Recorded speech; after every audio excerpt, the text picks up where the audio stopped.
蓬莱劝人间客，是一种生与爱难求。掸去尘埃又会如何？此心可无不可休。造化酿成风月一滴泪，伫立的悲心梦蝶梦秋水。万劫终不会再流到掌间来回。我看不破地去天归，造红尘不须百转千回。浮花开，望年岁，惹菩提潸然低眉。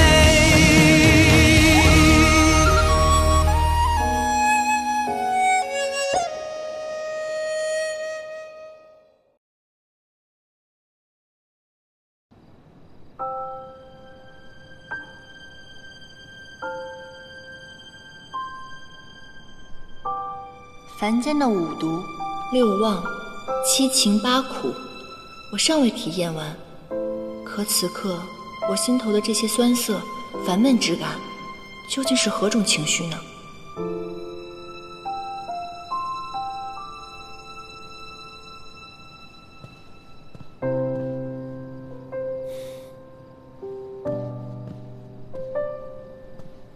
林清果然偏心，把好吃的点心都留给唐周了，害得主公大人只能饿肚子，自己下厨房。我做了蛋炒饭，要不要尝尝？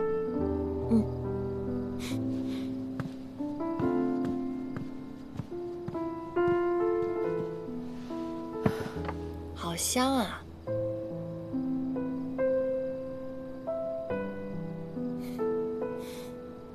怎么，连吃相都变得这么斯文？有心事？还说没有心事，连撒谎都不会了。平常遇到什么事情，这红尘路早都已经写满了，现在连笔都不动了，而且还常常盯着他心神不宁的。颜淡，发生了什么？你跟我聊聊。咱们俩什么关系？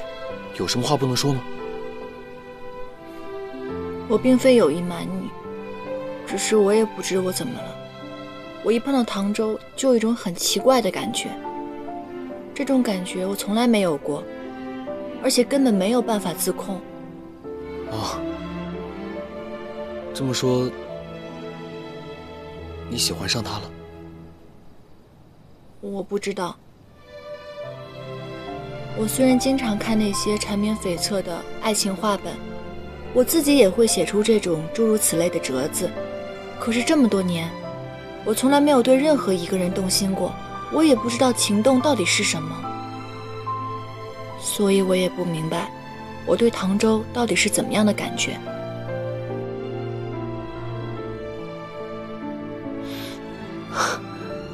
无妨，现在不知，早晚也会知道的。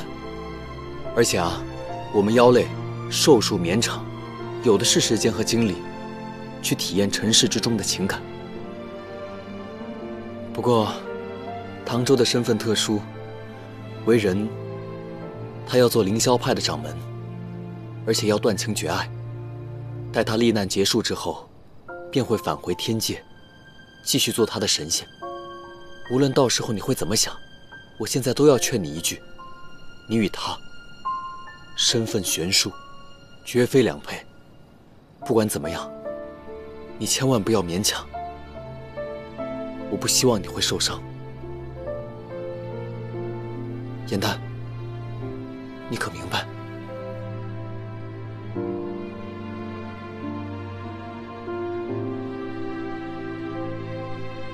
我希望你真的明白。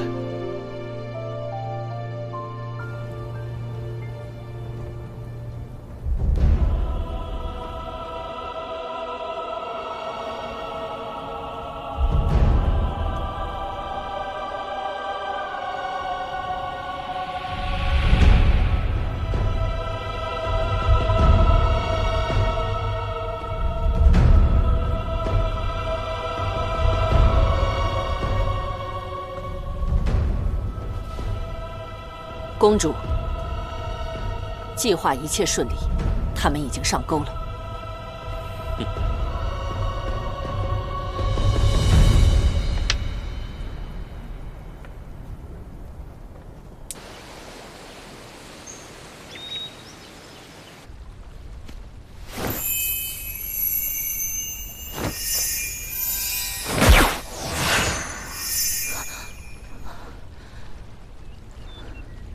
既果却得也，我的妖力竟然退化至此了。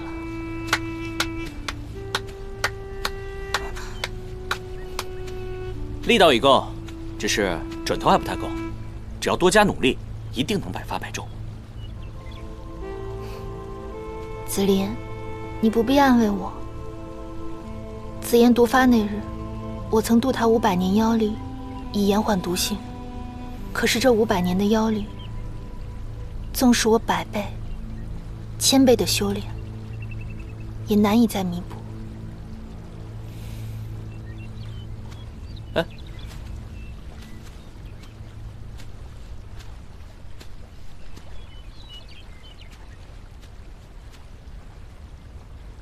只要你愿意帮忙，日后山主定不会亏待你。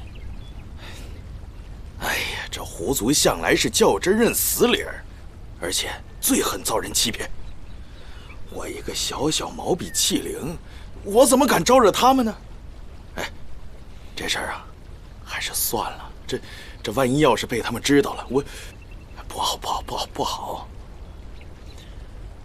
哎呀，俗话说得好啊，器灵，气好更灵。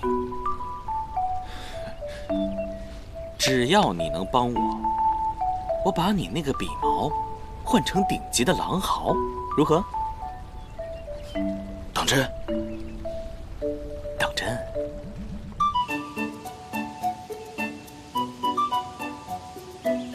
这世上真有笔仙？试试不就知道了？画圈为是，笔道为否，笔仙在上，解无之疑。来了，狐妖琳琅是否能够修炼得道，恢复法力，百步穿杨？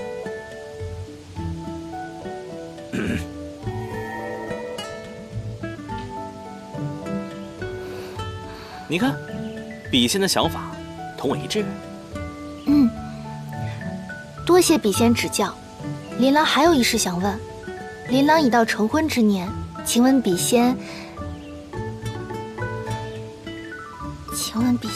琳琅是否有姻缘命定之人？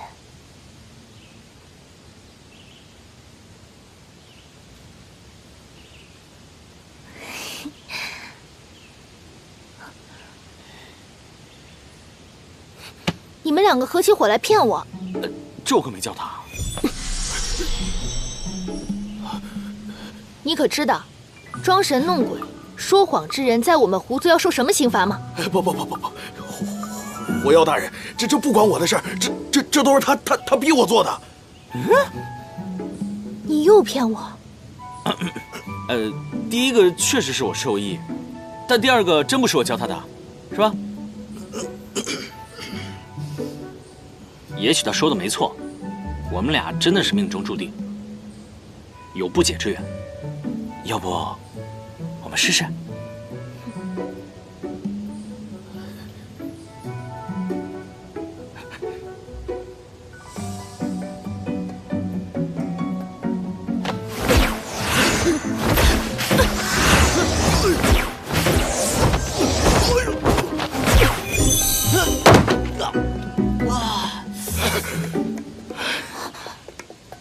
好身手，我就说你可以的嘛！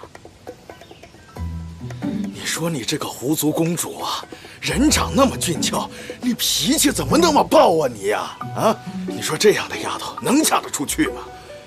哎，你是臭破逼！他污蔑我娘子，大婚之日我第一个折了你！哎，谁要跟你大婚？谁又是你娘子了？你信不信？我现在就折了你！别跑！哎，不！别跑！别跑！看来这两人确实有命定之缘呐。这，哎呦，为了保命，我还是闭嘴吧。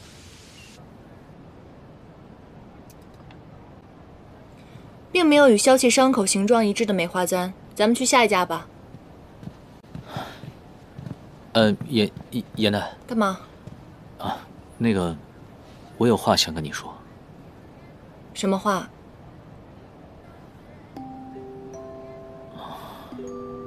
我与那个福霜毫无关系的。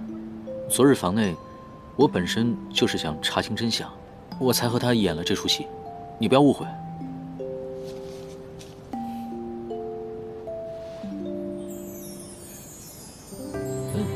你的用物，我绝不会送给别人。你这是干嘛？干嘛跟我解释这些？我只是不想让别人误解而已。那个昨天晚上，我本来想向你解释来着，但又害怕自己不够诚恳，我就去看了那些画本。那个戏里边就说有误会要及时解释的，你懂的，对吧？唐天师一向古板嘴硬，没想到为了道歉还去看画本了。行了，既然误会都已经解除了，便原谅你了。至于这花束，既然你看过那么多戏，有没有听过一句话？取次花丛懒回顾。这是何意啊？意思就是旁的我都不喜欢，我只喜欢这个陈花簪。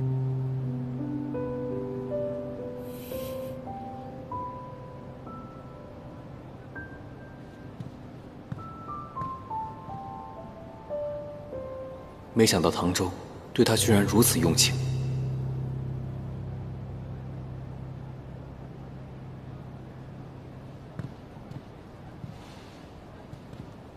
别家店我也都对比过了，没有发现。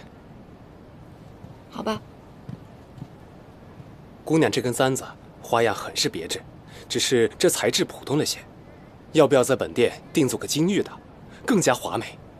你们店还能定制簪子啊？只要付好银子提供图案，本店就没有做不出的款式。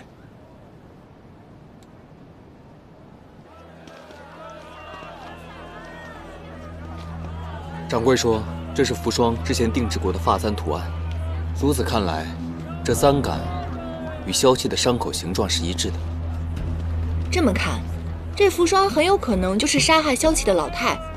神霄宫的人这么厉害吗？都会变脸之术。若只是图纸所证的话，他恐怕不会轻易承认。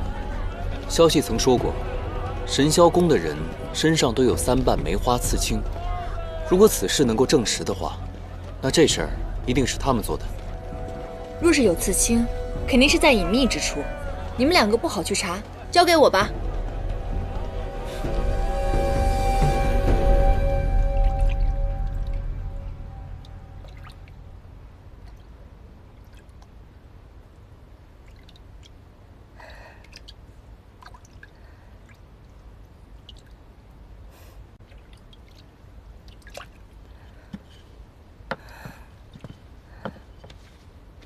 严姑娘，怎么是你？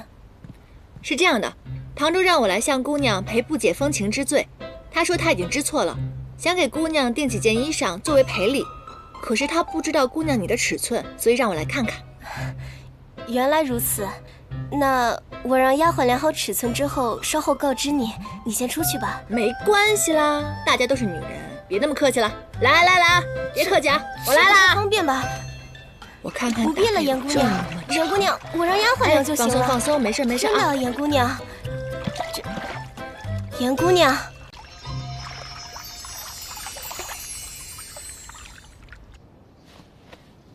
没想到证据就摆在我们面前。之前我们看到福霜手臂上的蝴蝶刺青，遇热水之后竟然变成了3瓣梅花。这么看来，他一定是神霄宫的人，这回绝对错不了。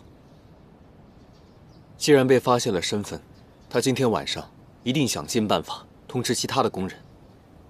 我们只需静心等候，便可顺藤摸瓜，找到神霄宫，拿回李晨。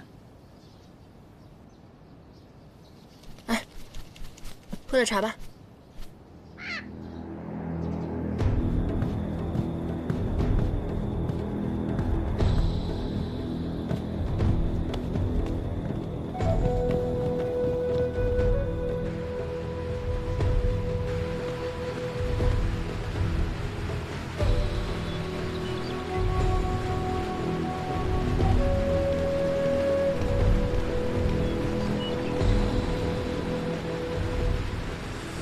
这是何处？我在典籍中曾经看到过，说这世间有一种术法叫做镜湖水月，可将自己的灵力转化为灵域，躲在其中掩盖踪迹。这灵域中的景色跟真实景色完全不同，可以根据施法者的心意改变。这明明刚刚还是黑夜，转瞬之间变成了白日，如今是夏季，可此处却梅花盛开。如果没有猜错的话，此处便是神霄宫公主的灵域。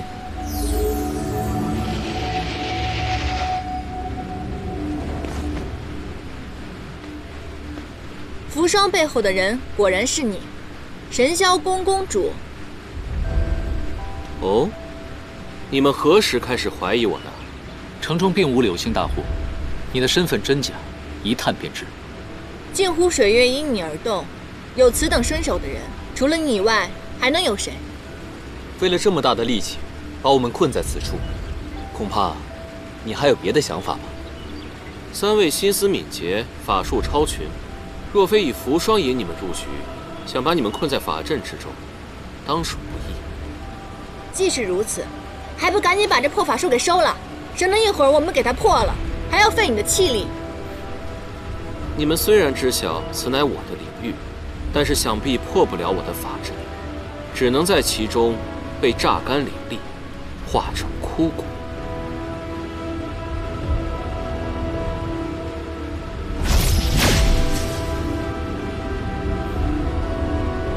法阵果然厉害。他若是想杀我们，在惊慌房内多的是机会。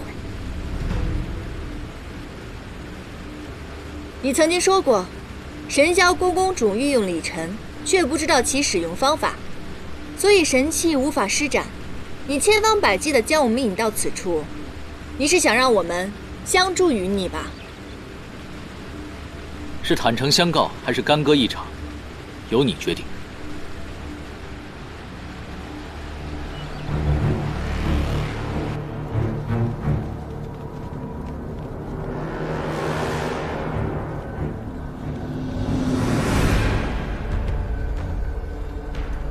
这是何物啊？为什么我一靠近它，感觉我的妖力变得衰弱了呢？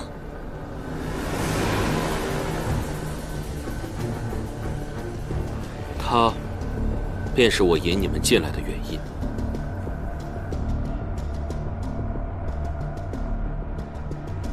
我曾身受重伤，丢失记忆，醒来时，便已身处珠翠山中。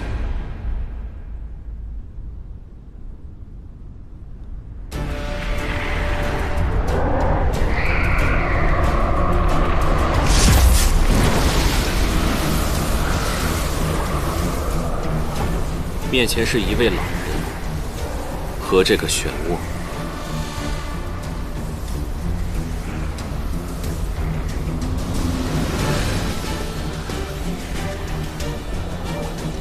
老人告诉我，此处唤作魔像。他教会我从中提取力量，并依靠魔像修炼，增进灵力。他还教了我幻化成他人容貌身姿的术法。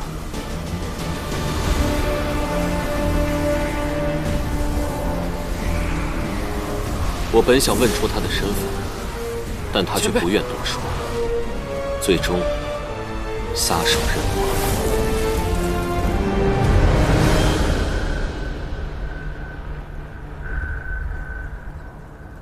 我只好在此缔造灵域，隐藏魔像的存在。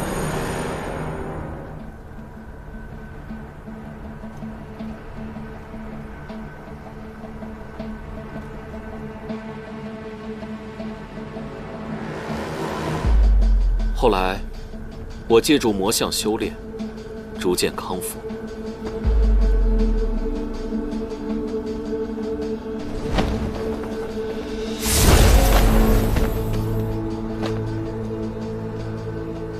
当我想进入魔像寻回记忆，获取更多力量时，却发现入口瘴气，无法突破。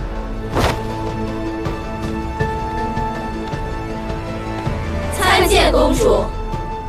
我同时建立神霄宫，招揽一批工人，寻找破解瘴气之法。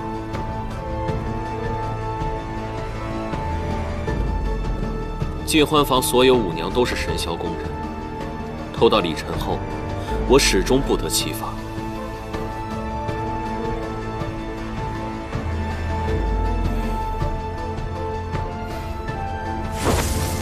多亏你们找来了尽欢坊，如此，便有了我们将计就计。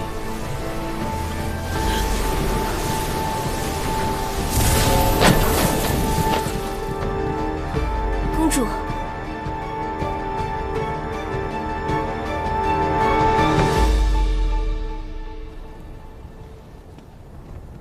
你这个鸡贼的，你邀请我下棋就是为了套出李晨的使用方法，套话不成，你便让扶霜接近唐周，看他身上有什么可以驾驭李晨的方法。一计不成，你就以梅花3为线索引我们调查。看来我们的一举一动，也都在你的谋划当中啊。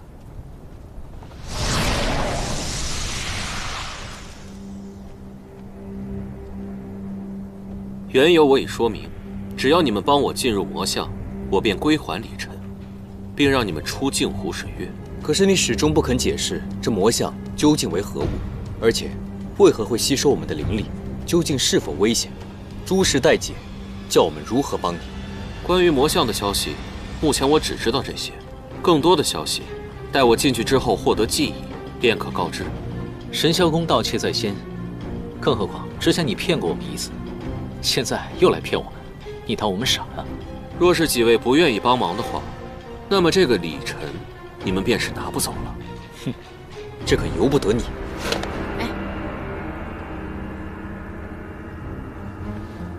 我倒是有一个想法，除非你带我们进魔像。你要干什么呀？听闻1000年前仙魔大战，这凡界遗落了不少天上的宝贝。唐周曾经说过，凡是神器所在之地，必出异象。而如今这里魔像盘桓，此处必有神器。不如我们做一个交易，我们帮你进魔像，你帮我们找神器，从此以前的恩恩怨怨一笔勾销，如何？好。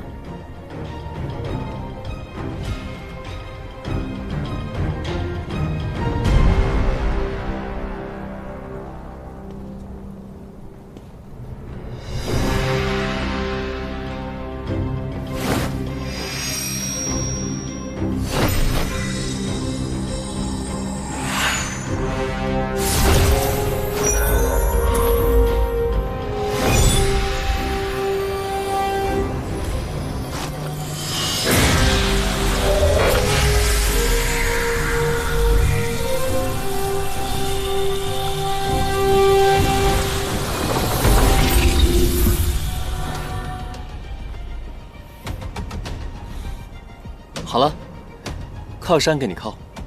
靠山靠久了没出息，以后我都要靠自己。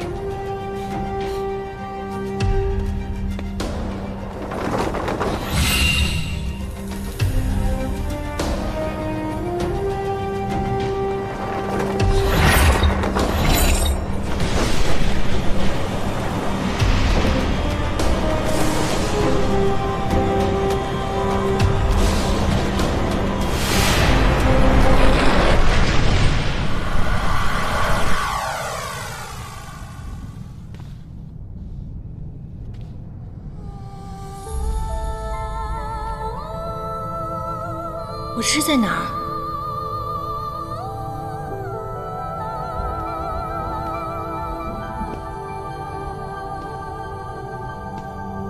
唐周，是你吗？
这是我梦里的场景。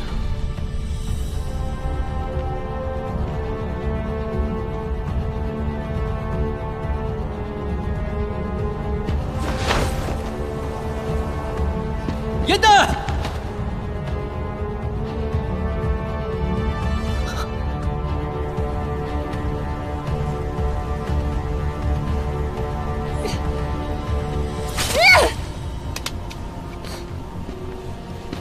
唐昭，怎么回事？唐昭，快醒醒！唐昭，为何我一触碰到他，便心痛难忍，想要落泪？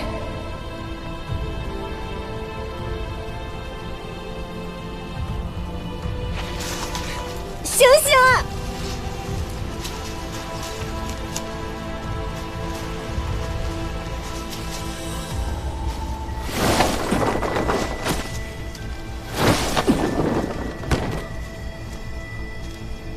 严丹，严丹，唐昭，严丹，严丹，我们现在用法术救不了他，可是你现在这样，对他来说也是无济于事啊。直杀只缠睡梦之人，只有醒来才能破解，快把他唤醒！好，唐昭，唐昭，醒醒啊！唐昭，唐昭，唐昭，唐昭，唐昭，快醒醒！你要选他，还是选正道？杀了他！杀了他！杀了他！杀了他！杀了他！杀了他！杀了他！杀了他！杀了他！杀了他！杀了他！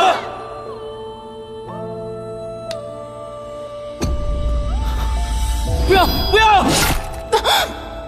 不要！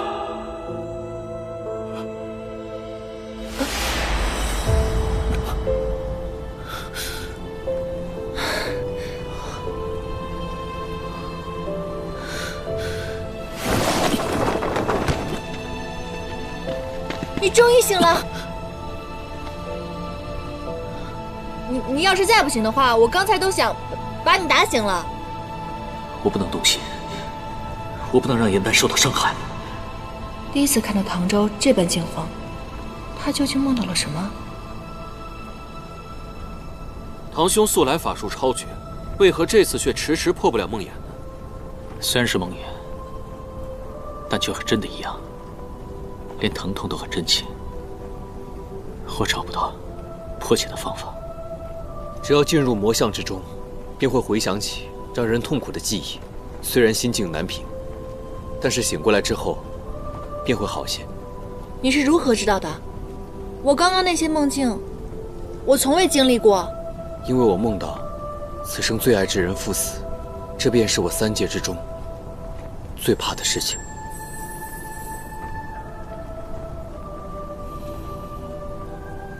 唐昭如此神色，只怕在幻境中见到了那个一直求而不得的梦中人。他这般难过，便是很喜欢那个人吧？你不是说你失去记忆了吗？那方才梦境之中，想起些什么呢？我只看见当年重伤疗愈、苦修术法的创痛时期，并没有其他的。这魔像之中，空无一物，它的能量从何而来？现在风沙这么大，咱们先找找吧。走吧。走吧。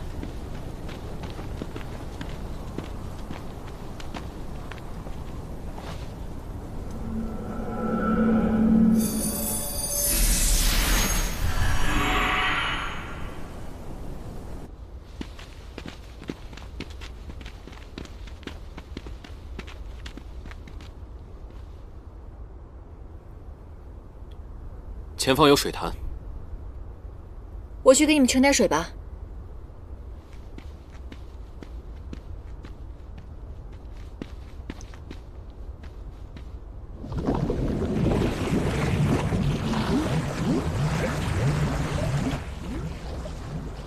哎，这水怎么变颜色了？小心，快走啊！严丹，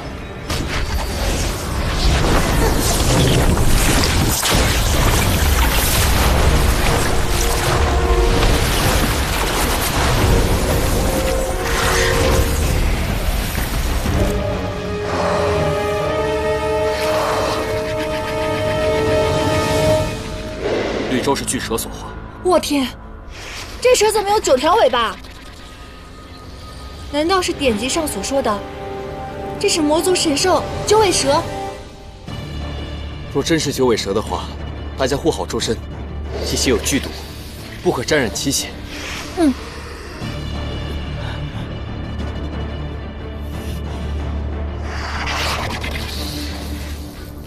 退后，严蛋！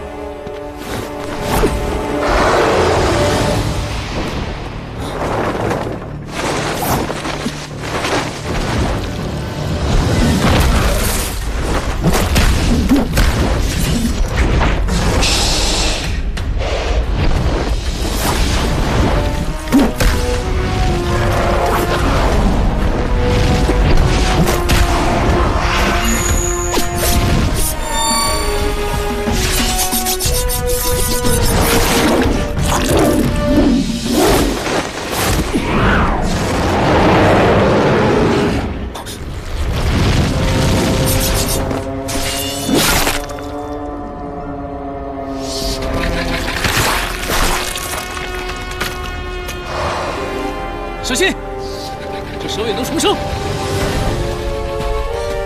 典籍上说过，9条尾巴当中有1条是命门异尾，只要找到它就可以了。那条尾巴不会重生的。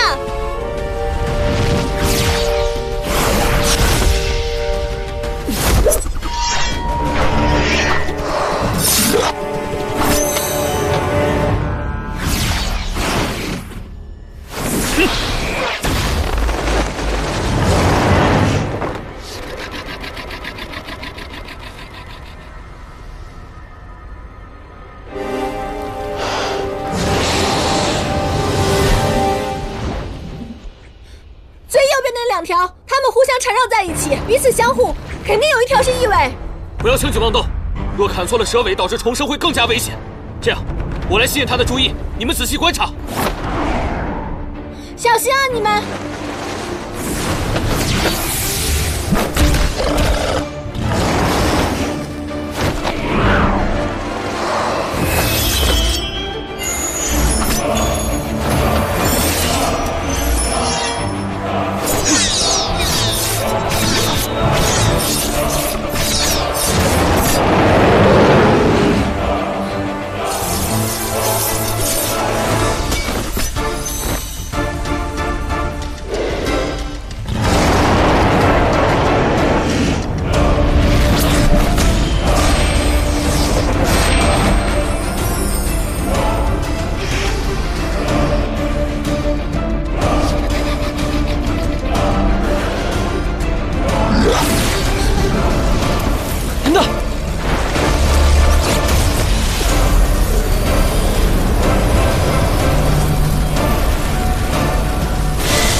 干什么？为什么要剜肉？我可以帮你疗伤的。蛇毒剧烈，唯有去除方可疗愈。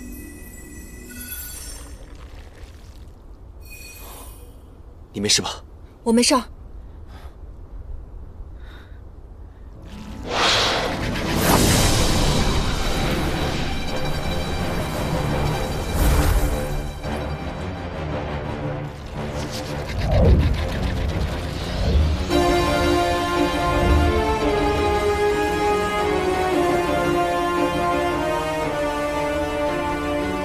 小心，有幻术！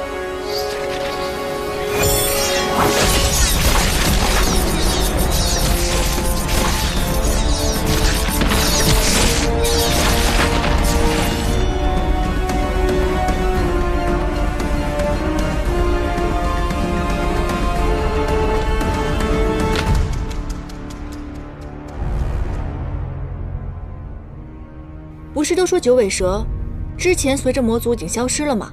他怎么会又出现在这儿？即使之前我们有谁见过他，留下了恐怖的记忆，他才会出现在魔像里。哎，你们之前谁见过他？此蛇定是出自参与过仙魔大战的火德元帅。当年，正是他将师傅送回的天界。此蛇既与魔族有关，我倒想看看与魔族相关的消息能在茶楼里卖个什么好价格。你傻呀，这有什么赚头？要我说，不如把他的蛇牙给拔下来，这样更有价值。我最近呢，想写一本神仙意志画本，用他的蛇牙拿去当道具，定能刻满。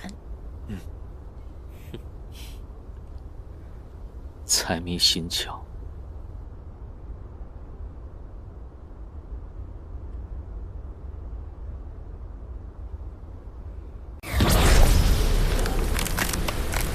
蛇牙取到了，我们走。这是哪儿啊？未知之地，大家务必小心。啊，这好生诡异啊！这明明是一座寝殿，怎么这么多镜子？我知道了，这难道就是那老夫人说的寻回记忆之处？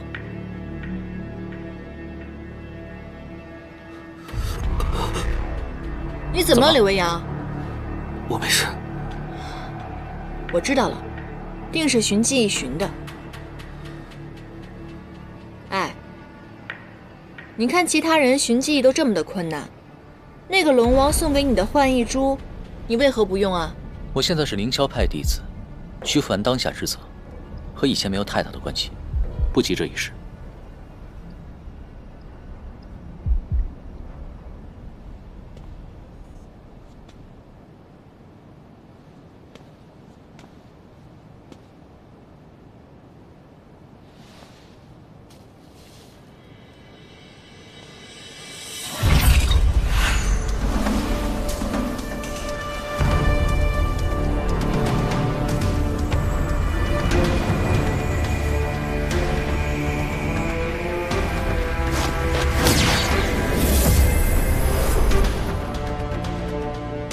那好像有什么东西。你猜的没有错，不负荒颓，万物转生，这应该就是第3件神器——楚墨。楚墨，世间竟有如此宝物，如果被他人知道，岂不是要引得万人争抢？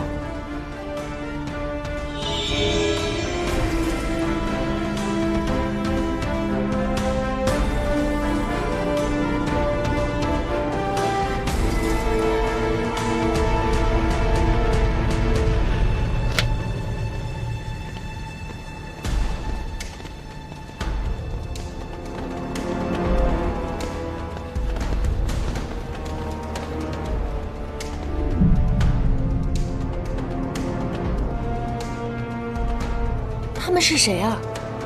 难道是这寝宫之前的主人？刘一阳，你认识吗？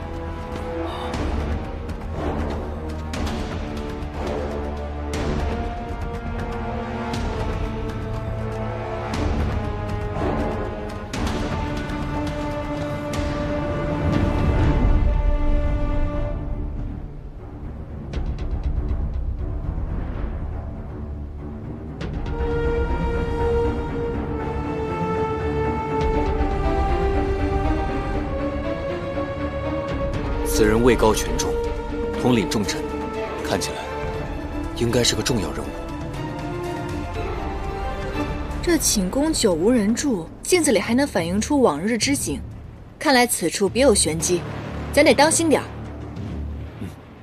想必是楚墨重启，先例外役的缘故。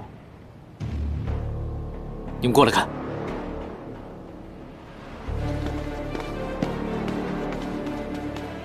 献我血肉，奉为神享，求赐通天之力，逆转乾坤本源。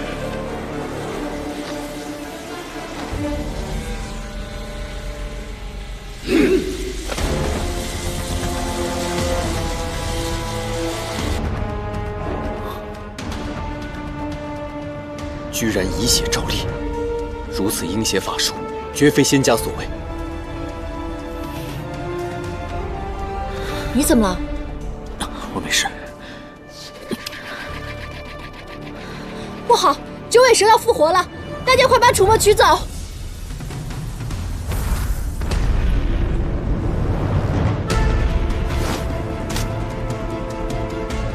刘英，绝非镜中画面。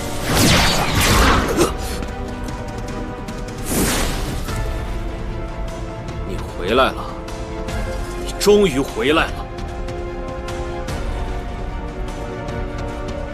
你究竟是何人？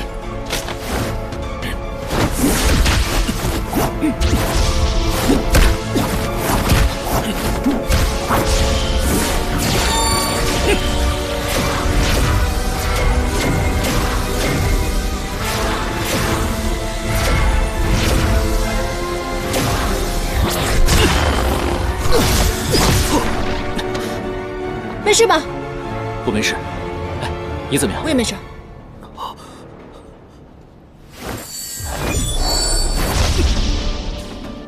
果然，我知道了，他是没有意识的，只会攻击移动之物。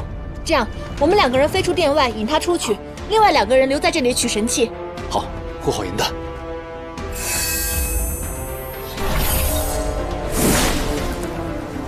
我驱散烟雾，你赶紧取神器。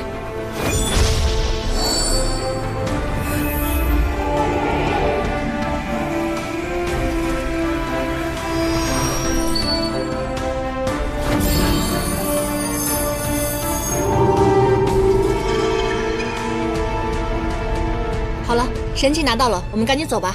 等等，又干嘛？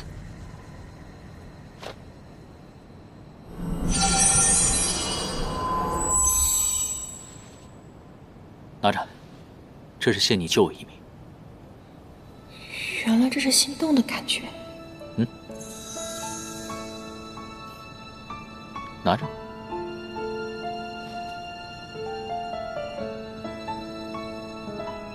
啊！刚刚在沙漠中也救了我一命，折损了一个花瓣。我再给你一片，你留着吧，以后护身用的。拿着。行了，走吧。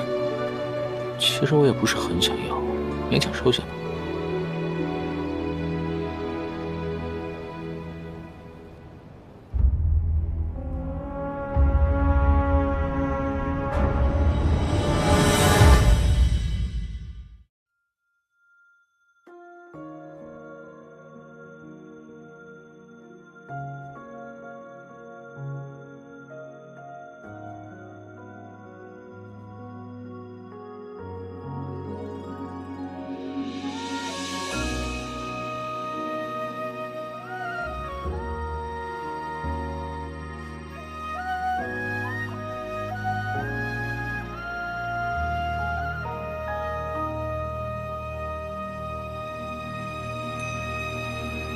褪色的回忆是月落如霜，满地碎木枯黄，会走出一滴泪吞海银浪，执迷于遗忘。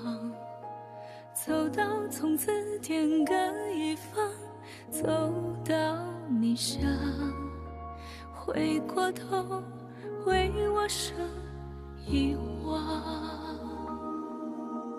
催眠的缘分在暗夜里藏，情字落晚香。寂寞的汤烫出思念的伤，遗忘岁月凉。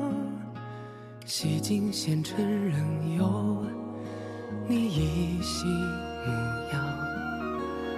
轮转中为思念疯长。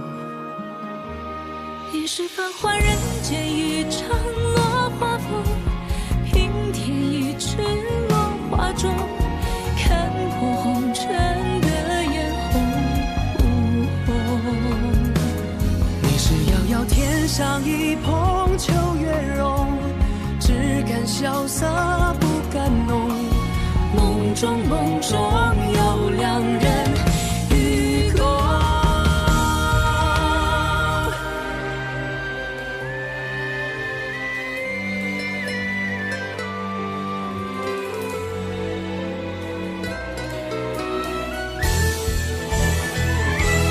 与君别后，一生我下穿越秋。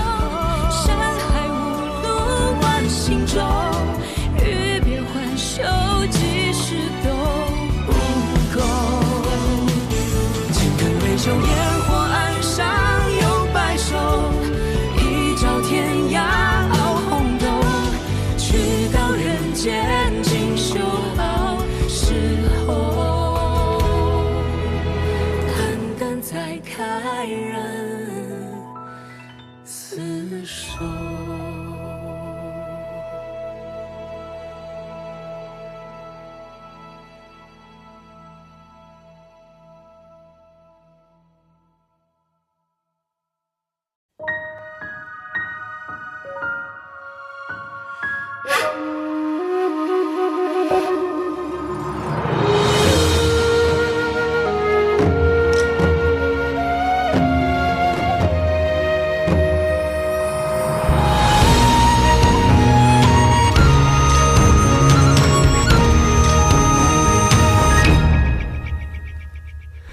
孤寂蓬莱劝人间客，是以众生与爱难求。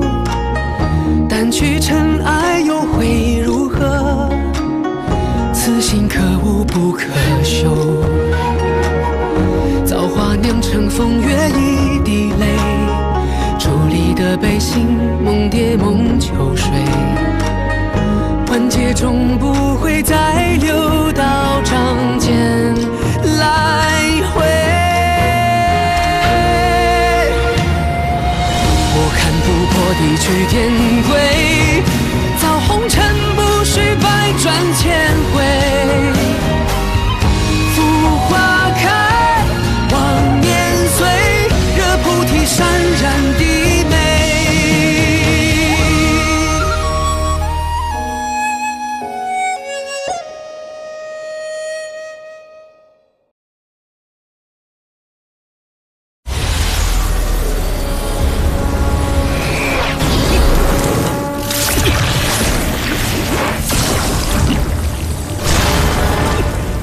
此人功法之深，招数之怪，世所罕见。我与唐周都难以轻松应对，怎么柳维阳虽功力不济，招数却堪匹敌？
映渊、颜淡，你们定想不到，我化作石雕，还有解化之日。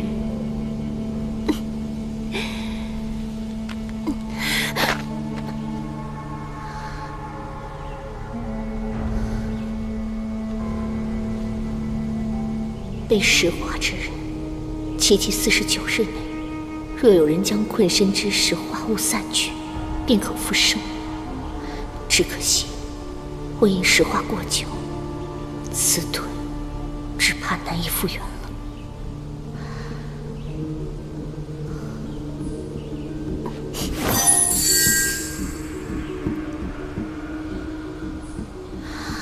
林中大雾尽散，怕是因魔族异动。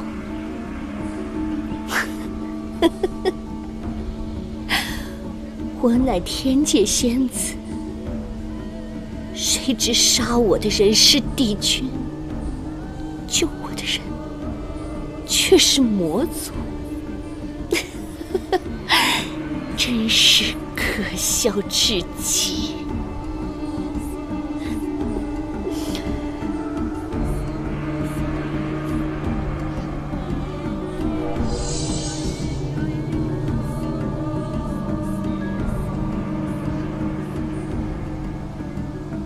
既然老天都相助于我，印渊、元旦，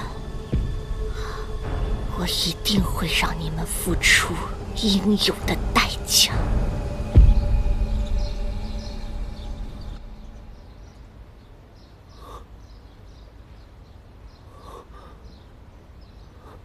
燕丹，燕丹，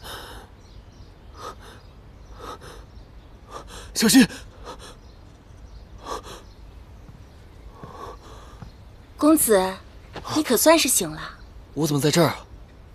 我又为何回到此处啊？是扶霜把你们带回来的。他说你与公主在魔像中昏迷，只能一同带回尽欢房。我刚好被派来照料公子。哎，不必，你看我现在好着呢，你赶快去忙吧。啊，公子，没关系，雨墨，我自己可以。雨墨，哎呀，你怎么样了？伤势如何？燕青，你来的正是时候。我现如今疼痛难忍，急需你的关照。主公，你放心吧，我们一定会把你照顾得好好的。我们？我忽然之间又觉得自己没事了，你看我都能坐起来。好多了。那我们就谈正事吧。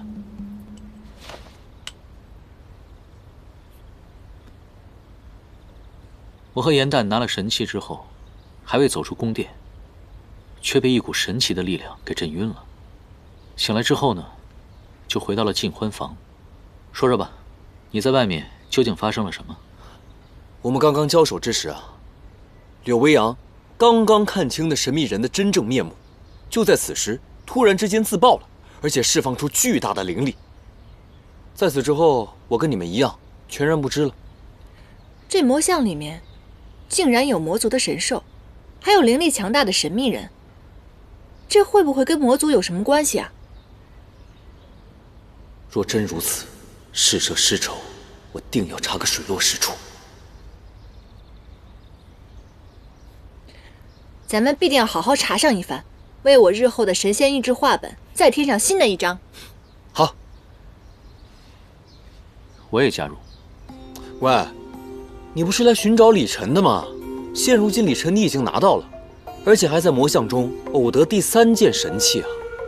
目的你已经达到了，现在为什么还要跟着我们呢？若真有魔族祸乱凡间的话，我身为凌霄派的弟子，岂能坐视不理？我必定要查个水落石出。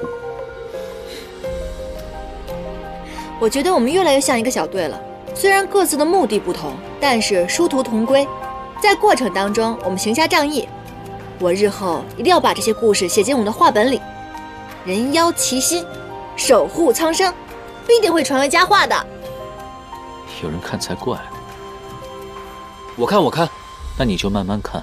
好了，别开玩笑了。而且，在魔像的法阵，并非像是天界所示。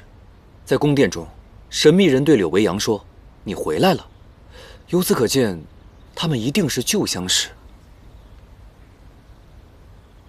他口口声声说进入魔像之后就会恢复记忆，现如今发生的种种事情，是敌是友，一探便知。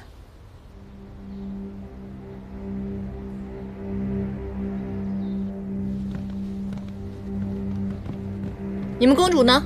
我要找你们公主。公主在魔像中身体不适，想静心休养，今日不见任何人。是吗？她有什么不适啊？我们这儿有妖界的神药，还有凌霄的秘方。你公主得了什么病？让我们进去，没准看看就好了。她是不想见呢，还是不敢见？公主既然严明不见，那么无论是何缘由，我都不会让你们见到她的。诸位，请回吧。口气还不小，难道你就不怕我们闯进去？二位虽功法高强，但这毕竟是神霄宫的地界，诸位如果要战，扶霜定当奉陪。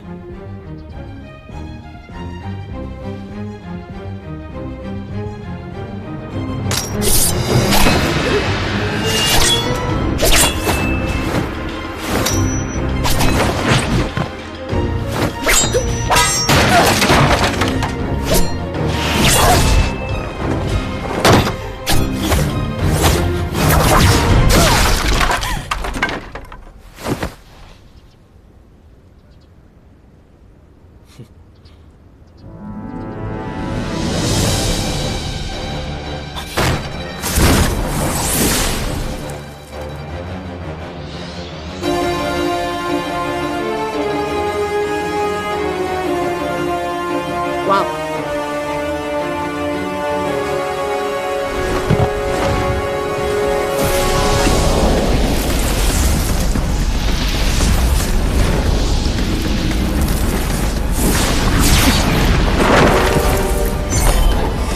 那是九尾蛇的蛇牙，小心啊！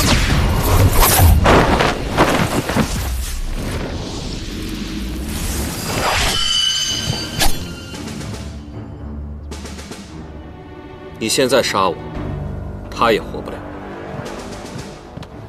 蛇毒未清，虽然他的伤口已经愈合，但是毒素已经入骨，若不及时治疗的话，他这条胳膊怕是保不住了。伤势已无碍。李未央，可凭你一面之词，要我如何信你？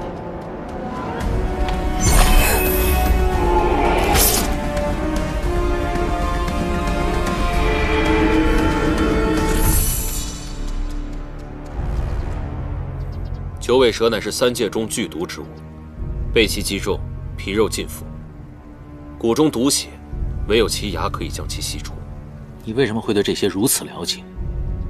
你已经恢复了记忆，否则功法不可能会如此强悍。说，你到底是什么人？我混沌苟活数十年，如今陡然知道了一切。只有痛，没有快。现在我心乱如麻，能否容我独处些时日？你们与我有相助之恩，我一定会有所报答。你们想知道的一切，待我清理好前尘，一定会如实分说。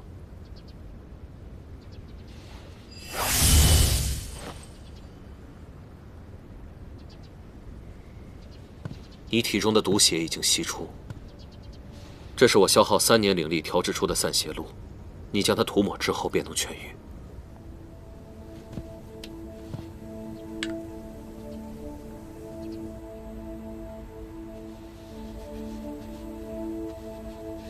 他方才所用的招式，与在魔像中神秘人的招式不尽相同，甚是可疑。不过，确实是我轻敌了。柳未央所言非虚，此路确实疗伤灵药，你的蛇都已经全都解了。可若他是敌非友的话，为什么要给你解药呢？可是不管他是敌是友，此人生性狡猾，在未知全貌之前，他所言断不可信。魔像寄生在珠翠山，统管此地的土地公应该会略知一二。入夜之后，我们前去探一探，或许会知道一些什么线索。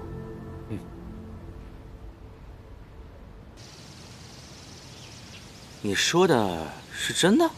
啊，这可是我们山境众妖口口相传的说法。后来我又翻遍了藏书阁，找到了文册佐证，说这带尾的妖类遇到自己心仪的人、事物，心生欢喜之时，便会摇尾正心。你不信？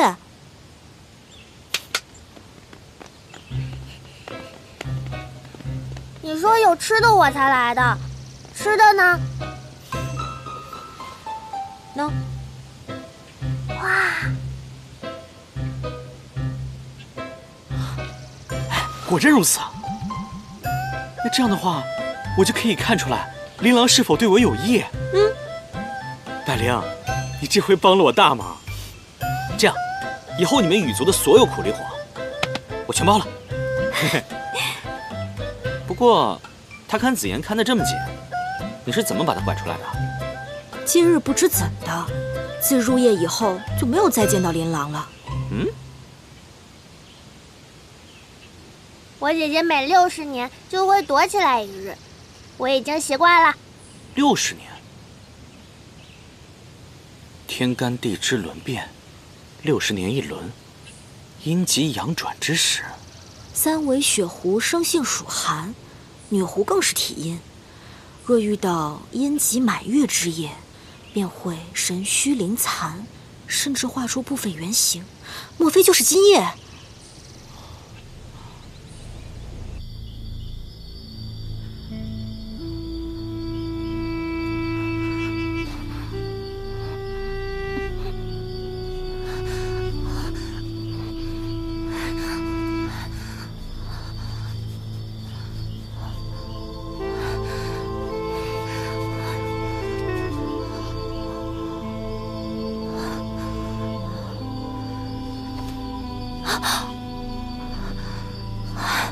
坚持说琳琅，不能给狐族丢脸。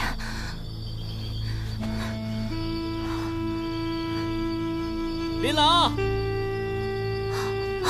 他怎么来了？你在哪里啊？他来一定是听说琳琅，狐族的摇尾正心前来证实。不行，不能让他看见我的样子。我知道你在这里，琳琅，今夜你身子虚弱，有危险，我来保护你。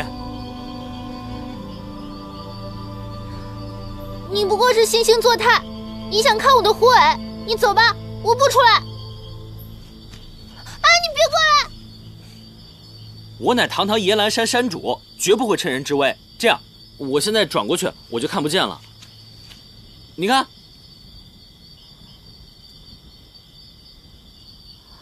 那你把眼睛闭上。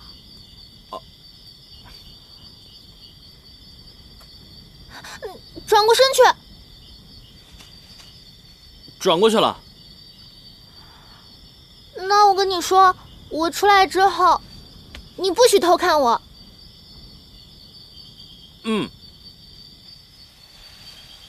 听到了？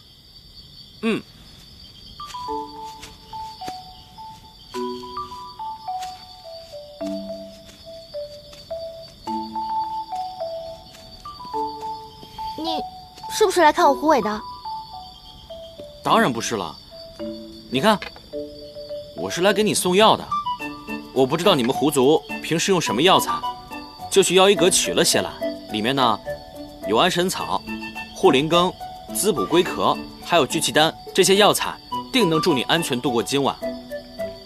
我给你拿过去。啊！你别过来！我不转过来，不转过来。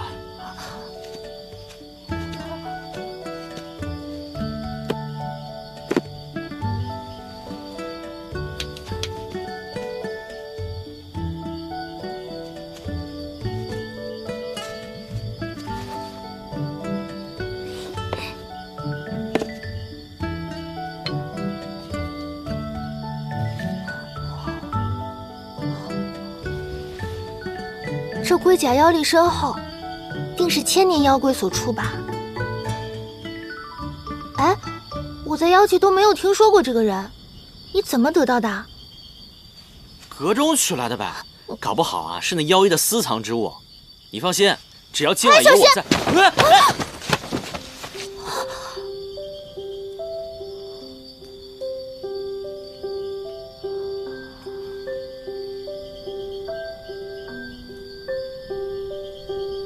琳琅，你没事吧？我没事。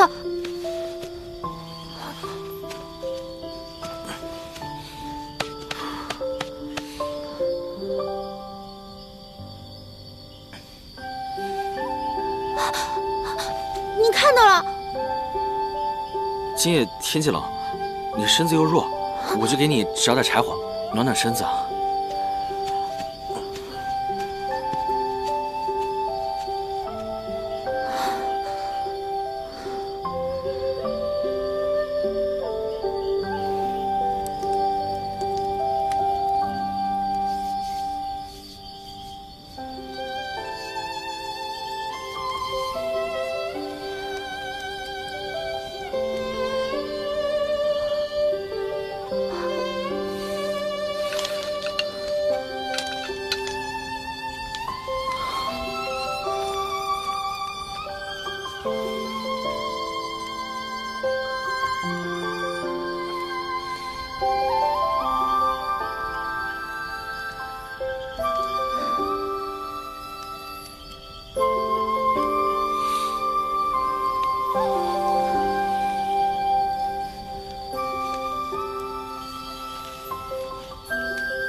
公主，你已成功入了魔像，吸获魔像之力，你为何还如此愁苦？以前我以失意为苦，而如今结一苦，却更生千百愁思。心愿未圆，苦痛难赎，就让我放纵一回吧。看来柳微阳确实没有骗咱们，他确实性情欠佳。这道符只能够维持1炷香的时间，是走还是现身，可有决断？他说他心愿未圆，若我们能帮助他完成心愿，他是不是就能告诉我们发生什么事了？看他如此颓废，就算我们强行逼问，估计也不会向我们袒露心扉的。还是我们自行调查吧。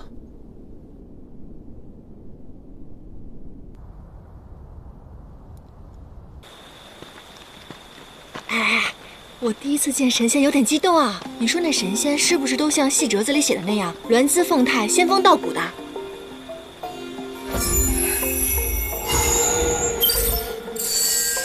不，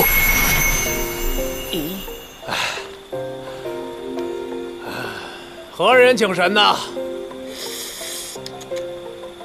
我是凌霄派修行弟子，捉妖途经此地，求借朱翠阵献制一看。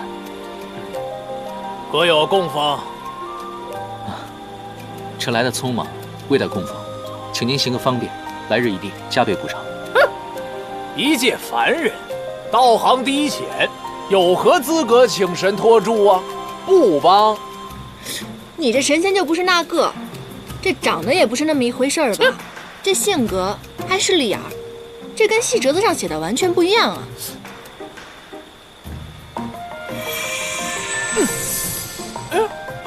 区区凡人敢戏弄本仙？区区地仙竟然如此傲慢，九重天上的上神也不会像你这般。好，一个凡人你不肯理他，那我是妖，你要如何呢？如果你不肯借我献制的话，信不信我把你胡子烧了？妖，本仙恪守先则，奉公守制，不惧你这妖类的迫害。哼，留得清白在人间，天界诛仙，一定要为小仙做主啊！要别喊了，别喊了！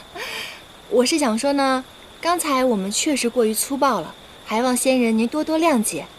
这样吧，我请您去体验一番凡间乐事，作为赔礼，您看如何？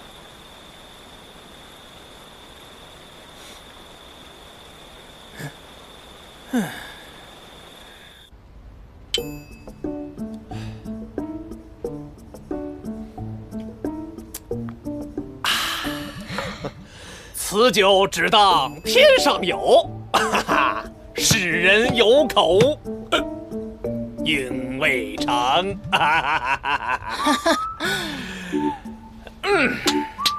好诗啊，好诗！没有想到大人您如此这般文采斐然，着实让我心生佩服。来，为了您的文采，我敬您一杯酒。好，来，哎，干！哎，哈哈哈！大人果然是气宇轩昂，连酒量都是非同一般，简直是人中豪杰呀！来，为了这个，我再敬您一杯酒。来，大人，喝了这杯酒，能活99。干！99，啊，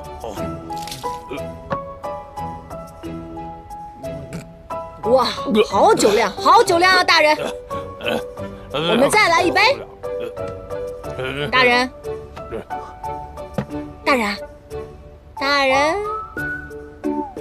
醉了。你们妖类手段果然阴险，怪不得常言道，妖邪惑心。严旦做的没错，若是你们那些正派的招数管用的话，那就轮不到我们这些妖出手了。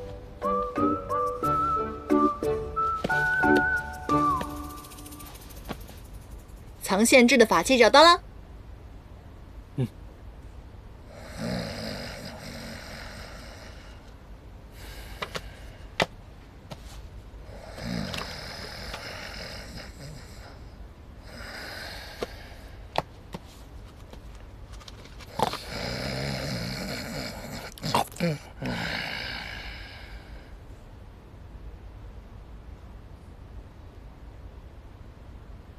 哎，你们看，就是这个。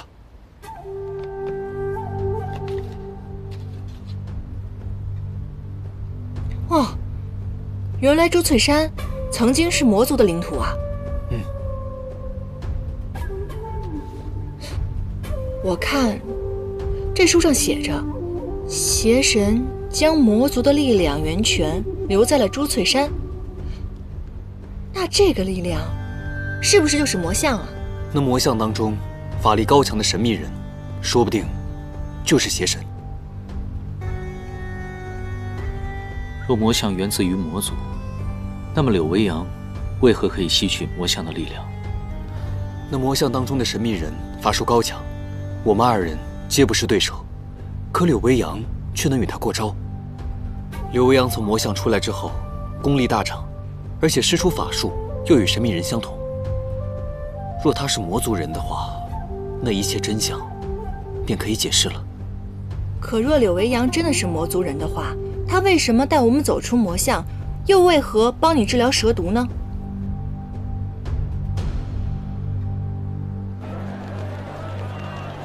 这个柳维阳，他既然心情不好，不如趁机灌醉他。一个人去套他的话，另外一个人去他住所看看有没有什么线索。眼下他避而不见，必然是心有戒备。你如何灌他？那就告诉他，有一种酒可圆他心愿，解他心结，让他自饮而醉。什么酒？世上有一种酒啊，名为如愿，是用莲花的根茎而制成。喝了之后，在梦中便会如自己所愿，见到自己想见的人和事情。这种酒我刚好会制。你从哪儿来的莲花根茎啊？你看，那日在沙漠中，你变出根茎救唐周，不慎断下一截，我就一直收着。没想到我的根茎还能酿酒呢，这法子谁教你的？一个心愿颇多，总愿意借酒圆梦的人。如果你想学，我可以教你啊。可以啊。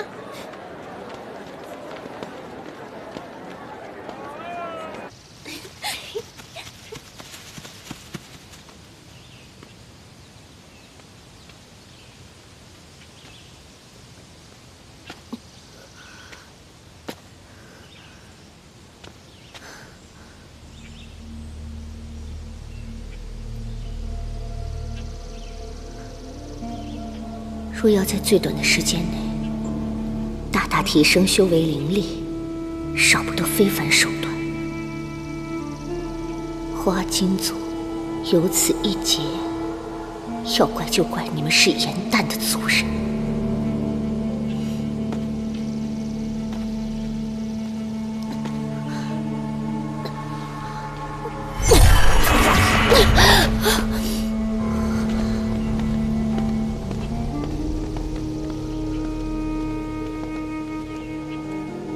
你是何人？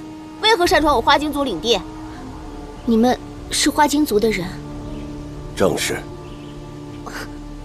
我是颜淡的朋友，被恶人所害，受了重伤。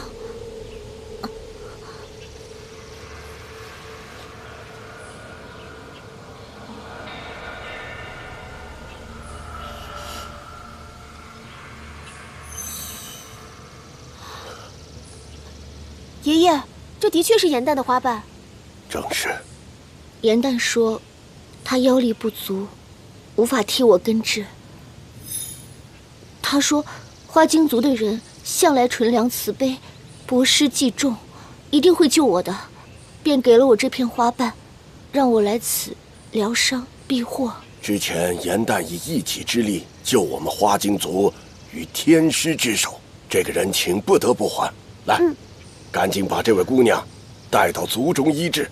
是。走吧，爷爷。姑娘，慢点。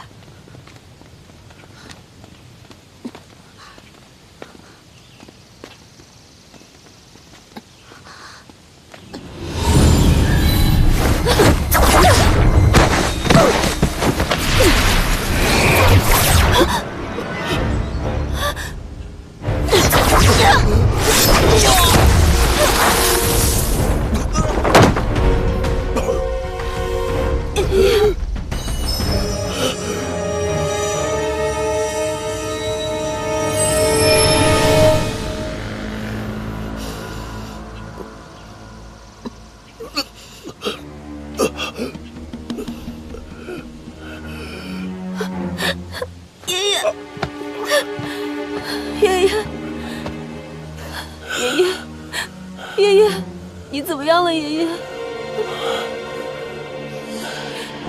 你为什么要害我们？若没有颜淡，我便不会来。要恨，你们就恨颜淡吧。你是一个凡人，你竟敢吞噬妖元，就不怕被妖化、被反噬吗？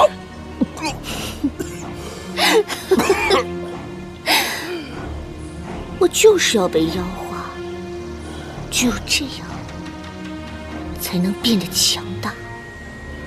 虚其反噬算得了什么？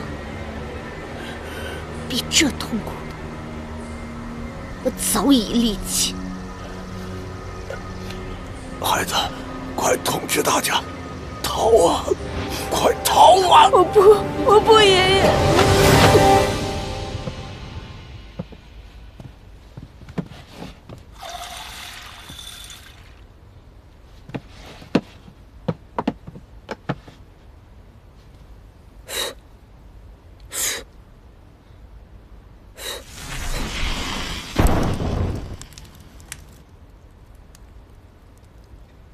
多谢。于墨，你教我噬火术吧。我知道，我们花精是属木的，修习火系法术十分艰难。可是这个太实用了，我以后不想再受别人庇护了。我也想去保护我想保护的人。昨晚呢，你是一夜未睡，这酒还需要一些时日才能烧成，不如你先休息，晚些时候我再教你。行吧。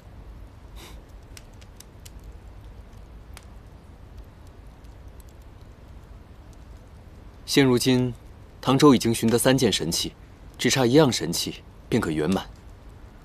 虽然说我们3人是其乐融融，但是终究会有分开的一天。你已经在外面快活惯了，会不会不想回雁兰山了？外面再好，哪有不回家的道理？至于那个小人，不提他了。于墨，水火明明是相克的。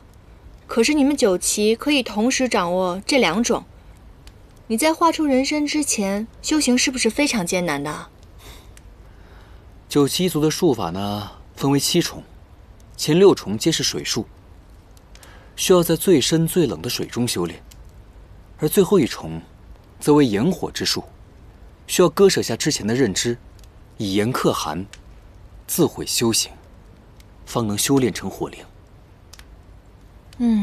没想到你们上古彝族修出个人参这么难，好复杂。虽然非常的艰难，但是唯有历经此难，才会懂得取舍，习得涅槃之火，保护心爱之人。若说寒水可以修炼，护佑救妻，那这身炎火，便是割舍自己，剔骨生热，催灵化力，方能护佑心爱之人。燕丹，我把心头轻幕压下，只希望你能长长久久的自在快乐。如今你喜欢一个人，却要这般痛苦，我宁愿现在就把你带回夜阑珊，再不染凡尘俗世。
原来你早已对他生情。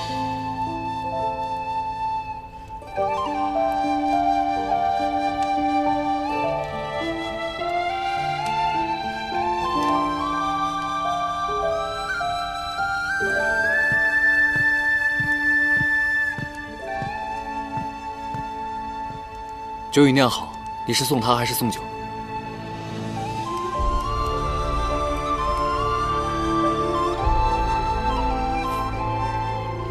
快送他回去吧。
躲了这么久，可算是抓到你了。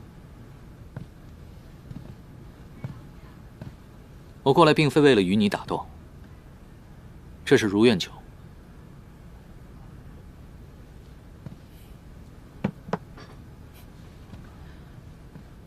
这如愿酒能帮你在梦里实现你心中所愿，虽然改变不了现实，却也算是慰藉。等你心情平复好了之后，我再过来与你探讨魔相之事。为何要帮我？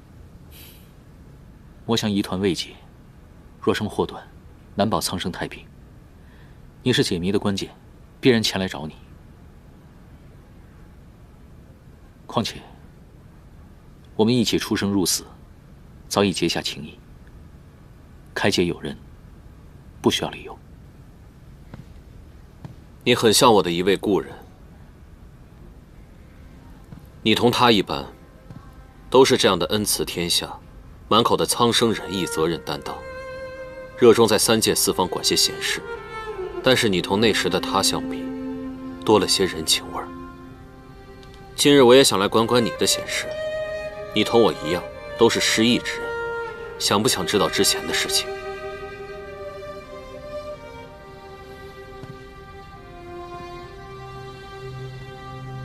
你找回了记忆，却生出了新的苦闷，郁结难解。或许放下前尘，珍惜眼下就够了。待我喝完此酒，心愿得偿，明日便会告诉你们一切。你走吧。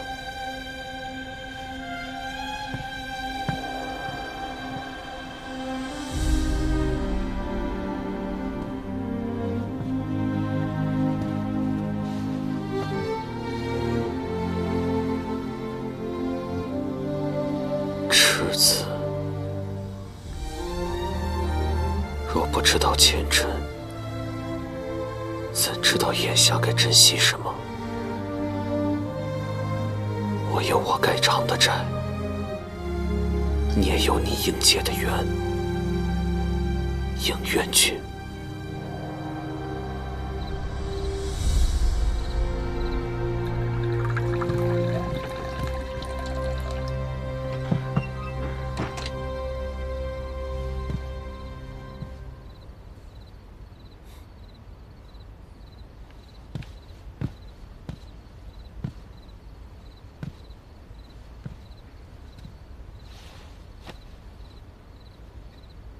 日后查案，需小心谨慎，心结难解，需坦诚以待。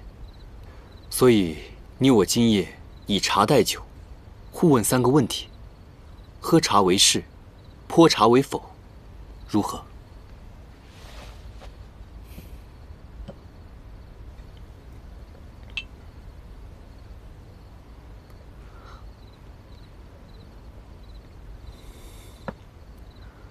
第一个问题，你给严旦设下不离所，并非为了管教妖类，而是存有私心，对吗？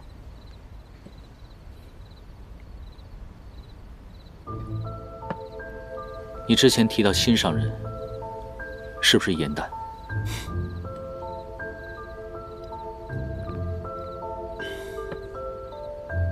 第二个问题，你迟迟不愿意服下幻翼珠，不愿意恢复记忆，是否也同严旦有关？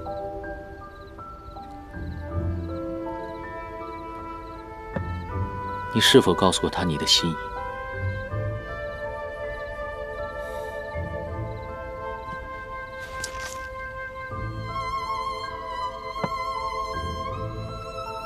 第3个问题，你若集齐4大神器，是否会与他断绝瓜葛，安稳送他离开？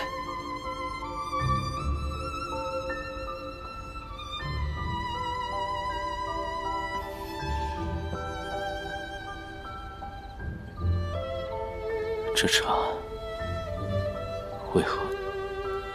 为何像酒一样？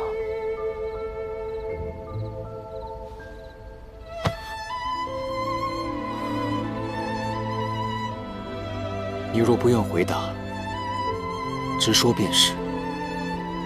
我又不会逼你，何苦如此？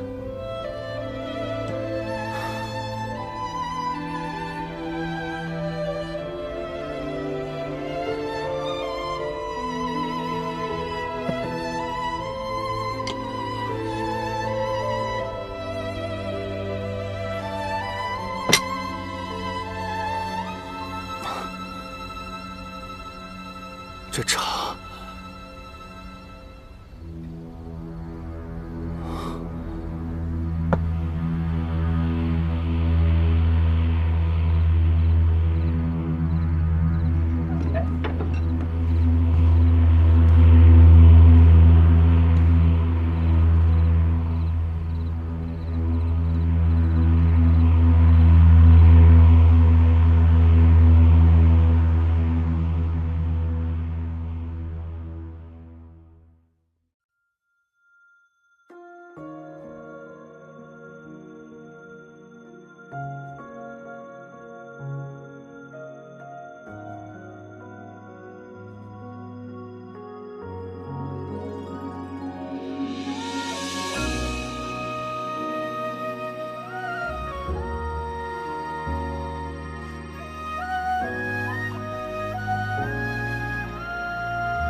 褪色的回忆是月落如霜，满地碎木枯黄，会走出一滴泪吞海银浪，执迷于遗忘。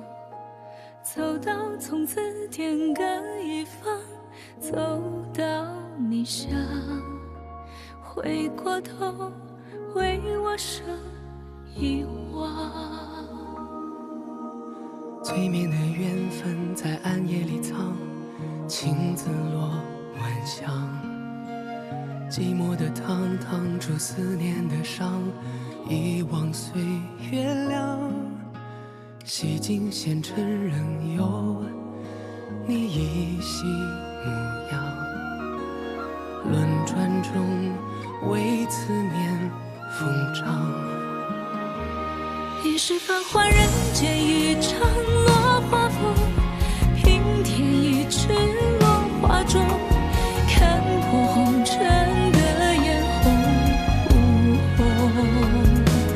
你是遥遥天上一捧秋月容，只敢萧瑟不敢浓。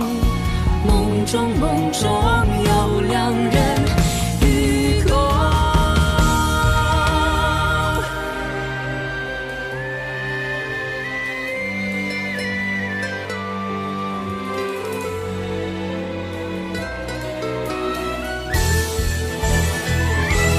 与君别后一生我下春与秋，山海无路万行舟，与别还休几时都不够。